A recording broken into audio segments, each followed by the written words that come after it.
സുഖോ നോക്കിയേ 25ാം ആനിവേഴ്സറിയുടെ ചിക്കിങ്ങിന്റെ ഓഫർ എത്ര പേരട്ടേക്കണ വീഡിയോ നോക്കിയേ 25 പീസ് നമ്മള് പോയിട്ട് എന്തണ്ടേ നീ പറയേ ഫുൾ ഇൻഫ്ലുവൻസർ ആണെങ്കിൽ കിട്ടിയായിരുന്നു അല്ലേ? അത് കിട്ടും. ഇത് വെറും പറ്റിക്കില്ലേ, നമ്മൾ പോയിട്ട് ഫുൾ പറ്റിക്കപ്പെട്ടു കംപ്ലീറ്റ്ലി. ഇതൊക്കെ എത്ര റീലാ വന്നിട്ടുള്ളത്. ഇൻഫ്ലുവൻസർ ആണെങ്കിൽ മാത്രമേ കിട്ടുള്ളൂ എന്ന് തോന്നുന്നു. നമ്മൾ ഇന്നലെ പോയി ഇവിടുന്ന് കാവടി തുള്ളി പോയി പട്ടിണി കിടന്ന് ഫുള്ള് 25 പീസ് ഉണ്ട്, ഫുൾ അലക്കാം എന്നൊക്കെയുള്ള പ്ലാനിൽ പോയി. ഒരു പീസ് വരുമ്പോ കിട്ടിയില്ല ഓഫറില് അല്ലേ? ഓഫർ ഇല്ലാത്ത പീസ് ഉണ്ട്. അവരുടെ ഐഡിയ അതാ. ഞങ്ങളവിടെ ചെല്ലുമ്പോ ഗംഭീര തിരക്കുണ്ട്, ഫുൾ വണ്ടി ക്രൗഡ് നോക്കണ്ട. അപ്പൊ ചോദിച്ചാൽ എന്തായാലും ഓഫർ ഉണ്ടാവും, അതാവും ഇത്ര തിരക്ക് ചോദിച്ചു. ചെന്ന് നോക്കുമ്പോ ഓഫറൊന്നല്ല, ഇവരൊക്കെ അതേപോലെ വന്നിട്ട് പോട്ടിരുന്നാൽ നമ്മളെ പോലെ തിരിച്ചു പോരില്ലല്ലോ ആരും. അപ്പോൾ നമ്മൾ 25 പീസ് എന്ന് പറഞ്ഞിട്ട് പോയി ചെന്ന് നോക്കുമ്പോൾ അവർ പറയണെന്ന് വെച്ചാൽ അത് കഴിഞ്ഞു, ആ ഒരു ഓഫറിനുള്ള ചിക്കൻ കഴിഞ്ഞു, അതിന് സെപ്പറേറ്റ് ചിക്കൻ അവർ ഉണ്ടാക്കാന്ന് തോന്നുന്നു. അത് കഴിഞ്ഞു.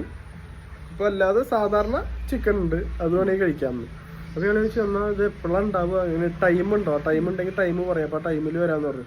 അങ്ങനെ ടൈമൊന്നുമില്ല, അതായത് വന്നാൽ കിട്ടിയാൽ കിട്ടി, ഇല്ലെങ്കിൽ ഇല്ല. നമുക്ക് സാധനം കിട്ടിയില്ല. അപ്പൊ അത് കിട്ടിയവരുണ്ടോ എനിക്കറിയില്ല, എന്റെ അറിവിൽ ആരും ഇല്ല. കിട്ടിയവരുണ്ടെങ്കിൽ ഒന്ന് പറയട്ടോ, എത്ര മണിക്കൂർ നിന്നിട്ടാ കിട്ടിയെന്നൊന്ന് പറയേ. അതായത് ഇനി കിട്ടാത്തവരുണ്ടെങ്കിൽ നമ്മുടെ പോലെ നാണം കെട്ടവരുണ്ടെങ്കിലും ഒന്ന് കമന്റ് ചെയ്ത്. അതായത് ഇത് ശരിയല്ലല്ലോ. അവര് ഒന്നല്ലെങ്കിൽ ഈ 25ാമത്തെ ഓഫർ എന്നൊക്കെ പണ്ട് ഇത്ര രീതിയിൽ ഇതാക്കുമ്പോൾ ഇത്രയും പബ്ലിസിറ്റി കൊടുക്കുമ്പോൾ അത് കറക്റ്റ് ആയിട്ട് കൊടുക്കുക, ഇല്ലെന്നുണ്ടെങ്കിൽ കൊടുക്കാതിരിക്കുക. അല്ലാണ്ട് വെറുതെ ഇങ്ങനെ രണ്ടും നാണം കെട്ടൊരു പരിപാടി ചെയ്യുന്നത് ശരിയല്ലല്ലോ. നമ്മൾ അത്യാവശ്യം ചിക്കൻ ഒക്കെ ഇഷ്ടപ്പെടുന്ന ഒരാളാണ്, ആ ഒരു ഇഷ്ടത്തിന്റെ പുറത്ത് തന്നെയാണ് പോണതും. അപ്പൊ ഇങ്ങനെ അവിടെ പോയിട്ട് ഇങ്ങനെ നാണം കെട്ട് വരിക, അല്ലെങ്കിൽ ഇപ്പൊ എല്ലാരും അവിടെ പോയിട്ട് ഇതില്ല മറ്റേതുള്ളതെന്ന് പറയുമ്പോൾ ഇറങ്ങി പോരാ ഒരു മടി ഉണ്ടാവും എല്ലാവർക്കും. നമുക്ക് മടിയില്ല, നമ്മള് പോന്നു.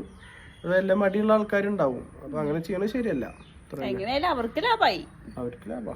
ഇഷ്ടംപോലെ ആൾക്കാരോട്ട് കഴിക്കുന്നുണ്ട്. ഇനി എങ്ങനെയാ പോരുക എന്നൊക്കെ കഴിക്കുന്നുണ്ട്.